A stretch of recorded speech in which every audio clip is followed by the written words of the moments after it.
now, you're probably thinking, okay, you lost your mom, you lost your dad, you traveled for a year, you lost an important relationship, you started something new, and then surely that was enough loss for the year. I wish it had been. Because while all of these other things were happening, something very important was slowly slipping through my fingers. And this one, I've never been honest with anyone about. Calvary Temple. Yeah, we really are doing an episode about this, and I hope you enjoy the ride. That was not just my church. My mother cooked me in her womb in that church. It is the only church that I had ever known. I crawled on that carpet, slept on those pews, slept under those pews, grew up in that church. From a child, I ran the aisles and got in trouble for running the aisles. No running in the sanctuary. I greeted the people. I laughed. By the time I was 6 years old, I was playing tambourine. Yes, I am talented. By the time I was 9, I was playing drums. By the time I was 15, I was teaching children. And I did it all. That was the place. The church wasn't somewhere we went. The church was home. That was Sunday morning, Sunday night, Wednesday night, every day of the week if there was a... Serving there wasn't something I did. It was actually who I was. So we start with a tambourine player, singer, drummer, children's teacher. Then I taught Sunday school, helped with ladies' ministries, started learning piano. Any place there was a space to serve, there, I did it. And I did it with excitement. I really wasn't told. I would find gaps and fill them because this was important to me. Gosh, it was important to them. It was definitely important to me. I had put anything into those services. And of course, I'm a normal teenager. I'm a normal young person. There's going to be days I do not want to go. There's going to be days that I do not want to keep pouring out. And if you've ever worked in a church and you love to serve, that's your heart, truly, you are still going to have days where you're like, my cup is so dry and empty. There is nothing else to give. And one thing that someone told me once is, if you're going to serve, you have to take the time to fill yourself up spiritually. That sounded weird, but to take the time to study, to pray, and to get filled up, because every service you're giving. But that's what we did. That's what I did. And it was wonderful growing up in that. Loved everything about it.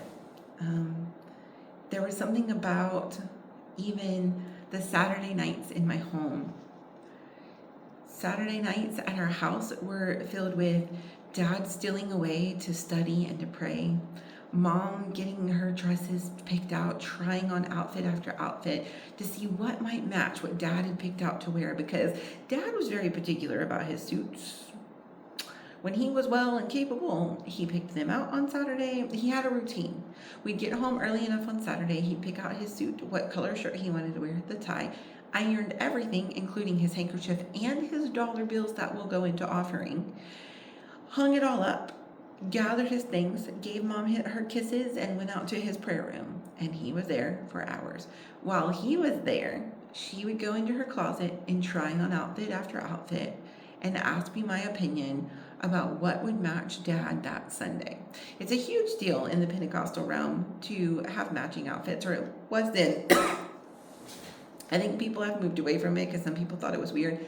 I still think it's adorable, and trust me, trust and believe. if I ever find a man that's going to go to church with me, we gonna match, okay, baby?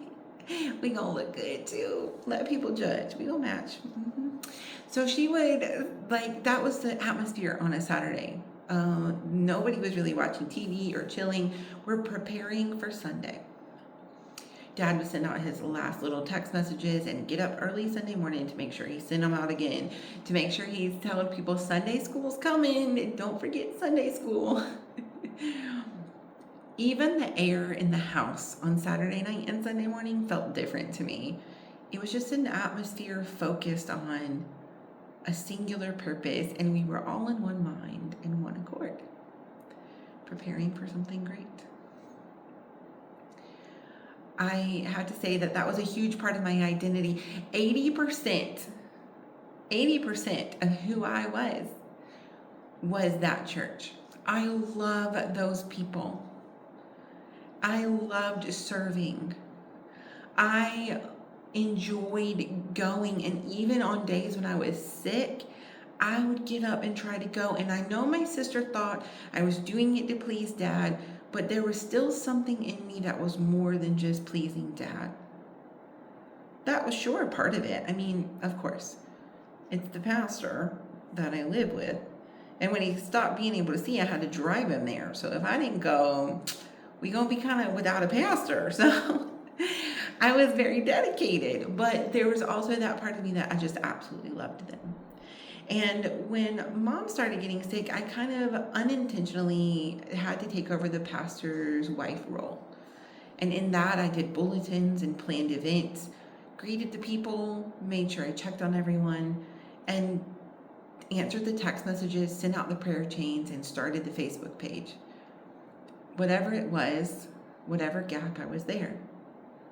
And one of my greatest passions was being the person that ushered in the worship before the message.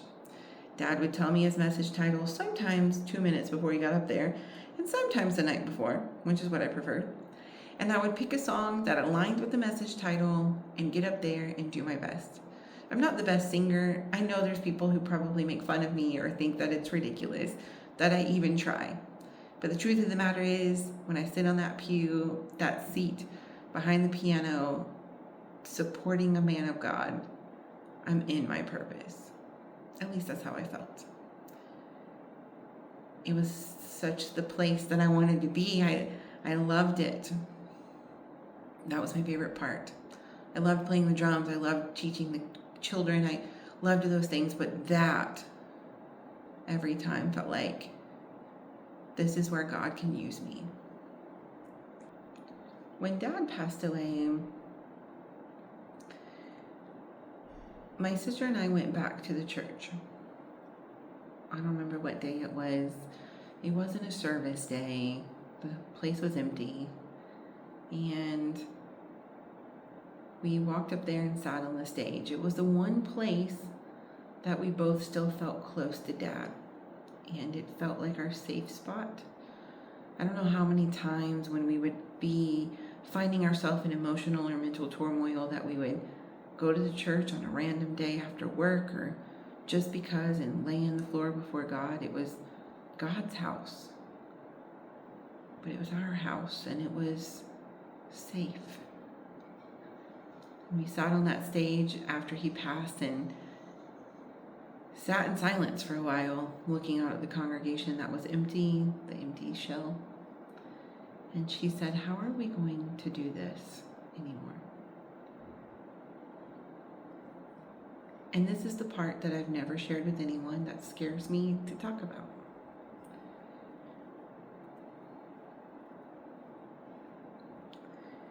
When I was sitting there in the silence after she says, "I don't know how we're going to do this," it was so loud in my spirit that I've handed you the mantle, and do with this what I couldn't. Do with this what I couldn't. And I just slow cried. Because as loud as it was inside my ears privately, that I felt like I had to pick up the mantle, and it was meant for me to do so because I loved them so much that I knew not a single person thought I was worthy. And I'm going to be real. I don't think I am either. I don't think I was then, and I don't think I am now. I never shared that until this moment, but it was heavy. It was heavy sitting on that stage, going, all right, I'm not going to abandon these people. It was a private feeling of responsibility for sure. And I never said anything out loud because I was never the one that people looked at as worthy enough to step into something. People looked at me as the organizer, the support system, the black sheep a lot of times. Even when we would have speaking engagements, it was, I wasn't the top choice. And so I kept that private to myself, that feeling that, it was just intense. And I just brushed it off and I thought, well, that's okay because I'm going to do my best. I'm going to support whatever happens here. I'm going to support whatever goes forward. And of course, we traveled a lot during that time. And so, as most people know, a church is a business. And so corporate gets involved and says, hey, there's not a pastor here. There needs to be a pastor here. And so by the time July rolled around, they had placed a new pastor. And that alone is difficult for anybody. It's change, it's different, it's not my dad. I know nobody was going to compare. Something that a lot of people don't talk about is the overwhelming amount of church people that said, well, it's never going to be your dad. I didn't expect it to be. I never had an issue with thinking that there was going to be a duplicate because there's no one else like him. But the new pastor came, and in the very first month, and again, there's a lot of this that people don't know. In the very first month, maybe the first 2 weeks, I went privately to him and said, hey, these are all the things that I've been doing. Bulletins, If you want me to change it, I will. I'm here to support. I want to be a support to see this continue and to grow. And so you tell me what you'd like me to change. And the response was, oh, absolutely nothing. Just keep everything exactly the way it is. And so I did my best to support. And I tried really hard to overcome the fact that the church was a reminder of what was gone, that things were different, that in the middle of it, I was traveling, running from grief, and people didn't understand the lack of being present every service or every week. And so I even sent a calendar of every week that we weren't going to be there. I sent a calendar that was marked with every event I had planned for the rest of the year, the vision I had for the church, what I wanted to do next, where we would be, when we weren't going to be there. Planned it all, put it on paper, sent it digitally. I did all that I could do. Be as supportive as possible and continue the best way that I knew how, and to be open and honest and make things lighthearted. And I had many conversations where I was saying, hey, give me feedback. What can be done different?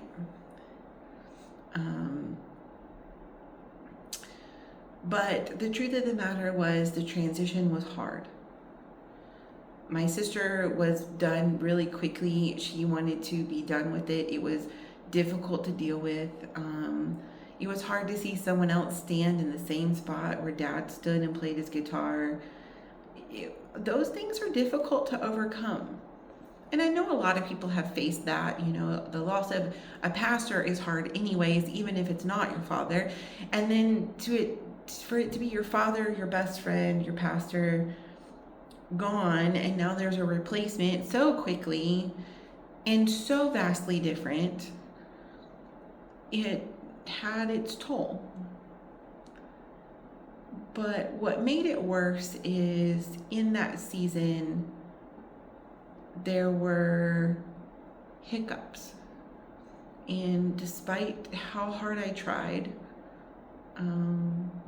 there was opposition against my desire to continue to do the things I've always done. And it was opposition not met with, here's the other option, here's what I would like. And slowly, I was no longer asked to sing. And for probably 2 months, it was purposed that a brother in our church would sing for altar call and before messages, and other people would sing specials. And it's not a petty complaint at all. That's not where I'm going with this. It's just that when we're talking about my internal struggle, I sat in the audience and realized that already the one place that I felt like I was serving in God's will had already ceased, out of my control. And conversation was for other things to cease, and to be grateful that I wasn't already sat down. And slowly but surely, I realized that I was not going to be able to fight this much longer. And we did the women's conference, my sister and I planned that with her, and it was great. It was such a blessing. And at first I felt like, man, this was so good, and I'm going to keep at this because I do not want to give up. These are my people. This is my home.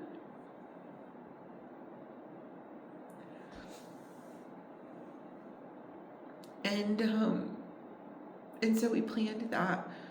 And when we did the fall festival in November, so much had occurred. And it was over. It wasn't a place of safety in them anymore. I felt very unwanted. I felt very pushed out. And I spent many, many, many services getting in the car and weeping. I wasn't being fed. I wasn't healing. I wasn't recovering. And there's so much to that. I think it was a lot of exposing myself to constant reminder and fighting a fight that nobody else was fighting. I didn't want to be in a position. I didn't want to take over. I just wanted to be comfortable in the home I had been in my whole life. When we finally took the steps to walk away, I know that a lot of people that stayed thought we had given up, thought we were just leaving a church. Some people think that it was still strange, that it was just, oh, it happens and you have to change. And I've changed a bunch of churches and we've been through that before. But I wasn't leaving a building. I was having to leave my family. The church people were more family to me than my blood-related family at the time. And they had watched me grow. They had been my adopted family. They had been my prayer warriors. They had been beside me when I needed somebody to call at the wee hours of the night to say, come support me. They had hugged me. They had gathered around me. We had fought this fight together. And I think the experience, it felt like, from others was that I had just given up and walked away from fighting. But it really wasn't the case, because I lost people, I lost serving, I lost worship, I lost my purpose, and I just lost the last piece of who I was.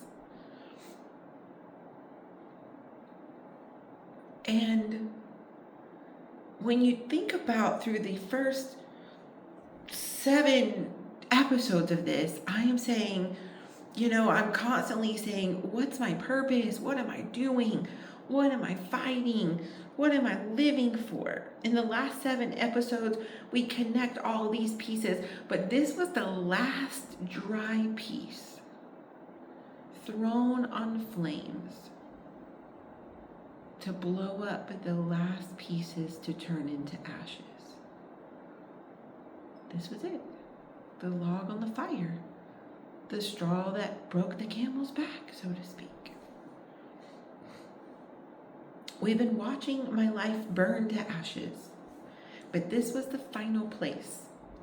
And I honestly didn't know who I was anymore. I really didn't. I thought the story was over. I had no idea. What was coming. It was November. I will say, November 7th was my very first live with Bomb Party Jewelry. Mid-November was the last time I served at Calvary Temple.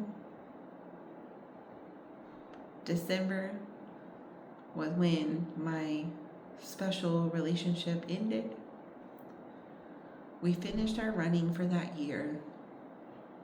Started a new year with the hopes that I wouldn't cry every day.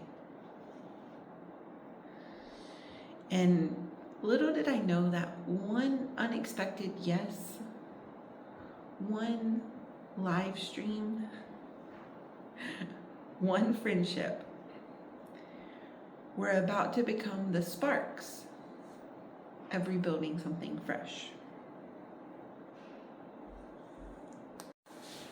Sometimes God introduces us to people at the right time when everything else has fallen apart. I find myself in a new chapter, and everything that I was holding on to has ended. I had no idea where to go next. We're going to talk about trying to find my place. And in that, we're going to meet a new group of people that I never knew I needed. And in case you were wondering, episode 9, we'll talk me and you. But episode 10, we get to interview a brand new character, someone none of you know, and someone I will meet for the first time for our interview.